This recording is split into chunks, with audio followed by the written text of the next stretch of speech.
भारत के space programme की बात करते हैं तो क्या ख्याल आता है? बड़े बड़े रॉकेट, चांद पर लैंडिंग, है ना? लेकिन क्या ये टेक्नोलॉजी हमारे किसानों, मछुआरों और दूर दराज के गांवों में पढ़ रहे बच्चों की जिंदगी को भी छू रही है? आज हम इसी सवाल की तह तक जाएंगे और साथ ही ये भी समझेंगे कि बीपीएससी मेंस जैसी परीक्षा में इस पर एक दमदार जवाब कैसे तैयार किया जाए। तो ये रहा हमारा सवाल। अब ये सिर्फ एक सवाल नहीं है, ये भारत की विकास कहानी का एक बहुत जरूरी हिस्सा है कि कैसे आसमान की टेक्नोलॉजी जमीन पर लोगों की जिंदगी बदल रही है। चलिए एक मॉडल आंसर के जरिए इसे परत दर परत खोलते हैं और समझते हैं।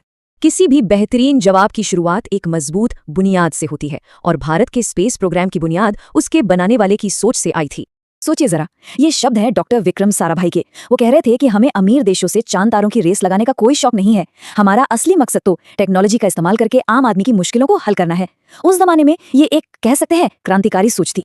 इसका मतलब बिल्कुल साफ था, भारत के रॉकेट सिर्फ दुनिया को दिखाने के लिए नहीं होंगे। उनका असली मकसद होगा सैटेलाइट के जरिए किसानों तक मौसम की सही जानकारी पहुंचाना, गांवों तक अच्छी सेहत और शिक्षा पहुंचाना और तूफानों से लोगों की जान बचाना। यही इसरो का मूल मंत्र है। तो ये तो हुई सोच की बात, पर ये सोच, ये विजन जमीन पर कैसे उतरा? अंतरिक्ष प्रौद्योगिकी ने असल में भारत को क्या दिया है? चलिए अब इसे पॉइंट बाय पॉइंट देखते हैं। इसे ऐसे समझिए जैसे एक पहिए का सेंटर होता है ना, तो वो सेंटर है हमारी स्पेस टेक्नोलॉजी और उससे अलग अलग तीलियां निकलती हैं, एक खेती की तरफ, एक स्वास्थ्य की तरफ, एक शिक्षा की तरफ, और ये सब मिलकर देश के विकास के पहिए को घुमाती हैं। चलिए पहली और सबसे अहम तीली से शुरू करते हैं। भारत की आधी से ज्यादा आबादी के लिए खेती सिर्फ एक काम नहीं, जिंदगी है। और ये जिंदगी हमेशा से कह सकते हैं कि मॉनसून के जुए पर टिकी रही है। लेकिन अब आसमान से ली गई तस्वीरें इस अनिश्चितता को कम कर रही हैं। अब ये सिर्फ किताबी बातें नहीं हैं, ये जमीनी हकीकत है। फसल जैसा प्रोग्राम सैटेलाइट डेटा से बता देता है कि इस साल फसल की पैदावार कितनी होगी। नैडैम सूखे पर नजर रखता है, जिससे सरकारें समय पर मदद पहुंचा पाती हैं। मतलब टेक्नोलॉजी अब सीधे खेत तक पहुंच रही है। अच्छा, खेतों को बचाने से आगे बढ़कर अब बात करते हैं जिंदगियां बचाने की। भारत का तटीय इलाका बहुत लंबा है, जिस वजह से चक्रवातों का खतरा हमेशा बना रहता है, और यहाँ पर हमारी स्पेस टेक्नोलॉजी एक ढाल की तरह खड़ी है। जरा ये फर्क देखिए, 1999 में ओडिशा में एक सुपर साइक्लोन आया था, 10,000 से ज्यादा जानें चली गई। और फिर 2 दशक बाद फानी और बिपरजॉय जैसे उतने ही ताकतवर तूफान आए, लेकिन इस बार इसरो की सैटेलाइट्स ने एकदम सटीक और समय पर चेतावनी दे दी। लाखों लोगों को वक्त रहते सुरक्षित जगहों पर पहुंचाया गया और जानें लगभग नहीं गईं। ये है स्पेस टेक्नोलॉजी का असली जमीनी असर। और ये कहानी सिर्फ चक्रवातों तक ही नहीं है।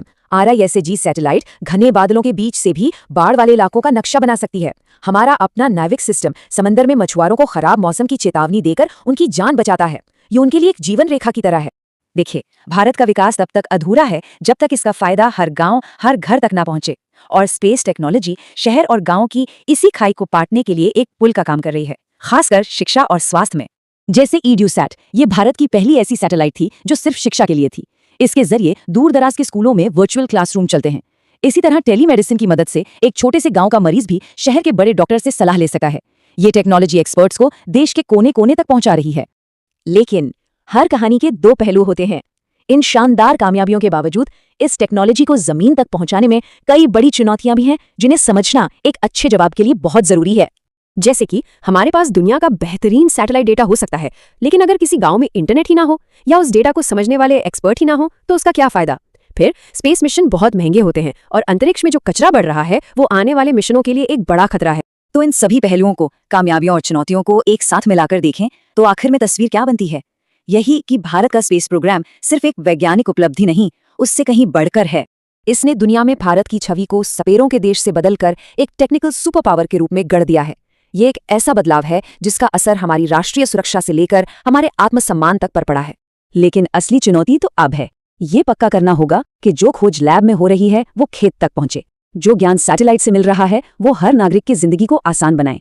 मतलब टेक्नोलॉजी और जमीनी हकीकत के बीच की दूरी को मिटाना ही आगे का रास्ता है।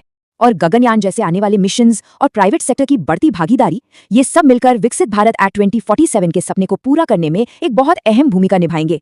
भारत का भविष्य सचमुच सितारों में लिखा है और इसरो उसे हकीकत बना रहा है। तो ये है एक मजबूत जवाब का पूरा ढांचा। अगली बार जब आसमान में किसी सैटेलाइट के बारे में कुछ सुने तो एक पल के लिए सोचिएगा, वो सिर्फ लोहे का एक टुकड़ा नहीं है, वो शायद भारत के किसी खेत में पानी पहुंचा रहा है, किसी की जान बचा रहा है या किसी बच्चे को पढ़ा रहा है। इस कहानी को अपने शब्दों में कैसे बयां किया जाएगा?